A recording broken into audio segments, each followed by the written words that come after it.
Boom. Keep them coming.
What's going on, everyone? Bobbybarks here, and welcome to the draw for the TLOU World Cup tournament. I'm also going to give you a little bit of an update about this and try and simplify what I want to do with this tournament so that you get a general understanding, because I'm still getting a lot of questions being asked about what's actually going to happen in the tournament. So I'm going to try and talk you through it as much as I can, try and simplify it as much as I can. If people still have questions after it, leave it in the comments section or come to my Discord and ask me in there, or send me something on Twitter. I'll try and respond where I can, and I'll try and make the most sense from your question so that I can give you a reasonable answer. It is quite complicated because I want to try and make this tournament as big as possible and incorporate a lot of things into it.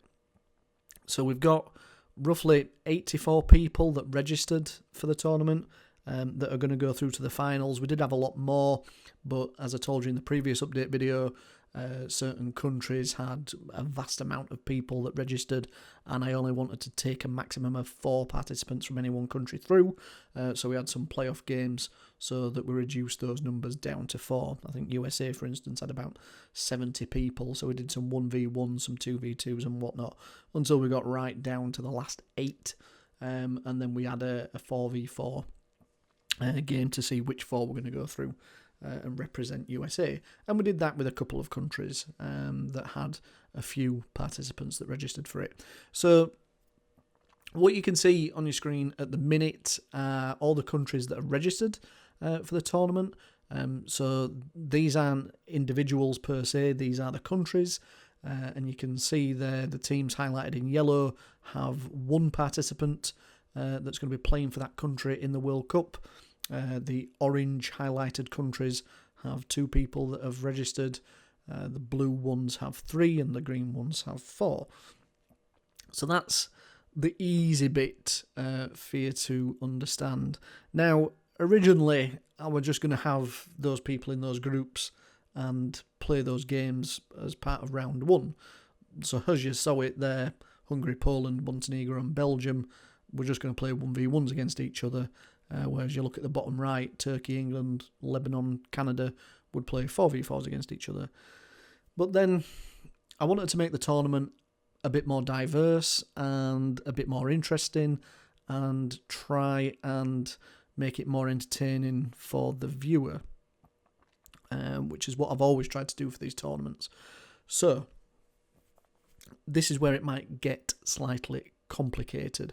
What we're going to do is try and have every country that's registered participate in any of the groups. So I want England, for instance. I'll take England as an example because that's where I'm from. We'll take England as an example and say I want England to play a 1v1 game, a 2v2 game, a 3v3 game, and a 4v4 game. So the group stages are going to be broken down into 4 rounds.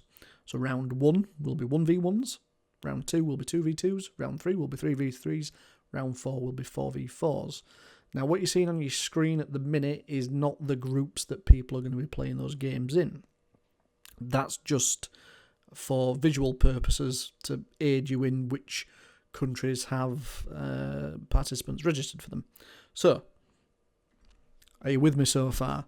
Before I move on and show you the round 1 draw, I've already done the draw, by the way, so I'm not going to be doing it live or recording it for you to see. I've already done the draw, and I've tried to keep it so that people are matched up in time zones as much as possible where I can.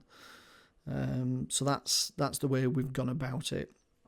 And I've also tried to put countries together that I think will have interesting games for the viewers to watch.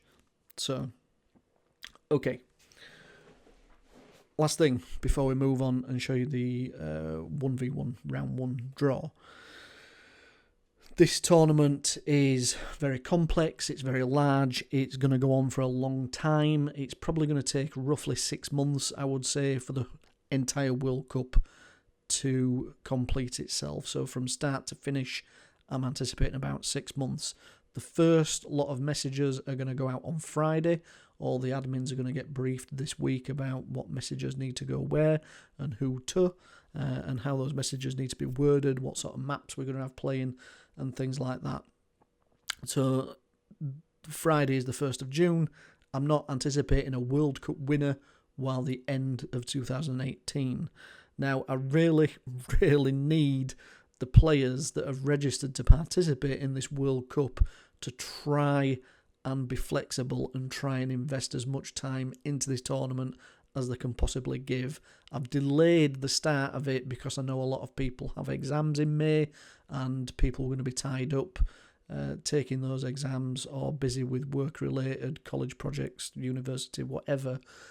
I've delayed it for that purpose so that it's given you more time to try and play these games. And I really, really hope that people try and make the effort to make these games happen, because if they don't, it's going to cock everything up. It's going to create a bit of a mess, to be honest, and I don't want that to happen. I don't think the other players that have registered to participate that will be putting the effort in will want that to happen. The admins certainly won't want it to happen, and the general people that are going to be watching it and the community in itself. I think if everything comes together and everything works and everyone puts the effort into it, it will be a great tournament to watch. Right, on to the complicated stuff. So, round 1, 1v1 draw. This is where we're at. Okay, so we split it down into 10 groups, I think that is. Group A through to Group J. So in Group A, you've got Turkey, Poland, Scotland, Belgium. Group B, Sweden, Czech Republic, Portugal, Cyprus. Now, some of those countries that are in these groups, like if we take Group A, for instance, these are 1v1 games. So we've got Turkey in there, who have 4 participants that have registered for the tournament. And we have Scotland in there that have 3 participants registered for this tournament. We only need 1 of those participants to play that game. So we don't need all 3 from Scotland to play 1v1s in that group. We don't need all 4 players from Turkey in that group to play 1v1s. So we only need 1 participant from Turkey to play those games. We only need 1 participant from Scotland to play those games. Now, at the minute, we haven't decided how that's going to work. I'm going to talk to the admins about who that will be. Now, it might be that we just randomise it. So I'll look at the Turkey players and we'll just pick one at random and stick him in that group. Now that will mean that the other 3 won't get to play a 1v1. It might be that we talk to the Turkish team and say, which one of you would prefer to play the 1v1? I'm not really fussed which way around it works, to be honest. We might do it different for different nations. You know, pick one at random for Turkey. We might talk to Scotland and say which one of you guys wants to do it. We'll probably be flexible with each nation about how they want to do it and what they want to do. I want to give each nation as much chance as possible to try and win this tournament. And if they feel that they've got a player in their ranks that's a good 1v1 player, you know, you take England, for example, in Group C. You know, they've got Specalizer in there that's quarter 3 1v1 winner from the previous tournaments. You know, England would probably want Specalizer to play the 1v1 games. So that kind of thing. What's interesting about that Group C game is that Montenegro's in there as well, which is Romance Jones. So it could be Specalizer versus Romance Jones, which should be good fun. And then you've got Netherlands in there as well, which Gusty Phoenix plays for Netherlands, and Germany in Group C as well, which potentially Tinetro could be representing. So, you know, it could be an interesting group, that, couldn't it, Group C? But, you know, those guys got clumped together basically because they're all from Europe. So yeah, so that's kind of how it works. The top row there, Group A, B, C, D, they're all European countries. So I've tried to keep those together for time zone purposes to try and make the games flow a bit easier. And the same with Group E, F, G, H. Tried to keep the nations as close together as much as possible. A bit difficult because some nations, like with the American continent, so you got North America, Central America, South America. Some of those were a bit, I think there's 6 in total, so it was difficult to try and get all those. I couldn't put all 6 in one group, which is why Argentina and Brazil have fallen outside Group F with the rest of the American countries. So, yeah, that's fairly simple, I think. I hope that makes sense for the 1v1s. 2v2s is where it gets a little bit more complicated, because this is where we start having to put countries together. So if you can see that on your screen, can you properly? I think you can, yes. This is where we have to start clumping some countries together.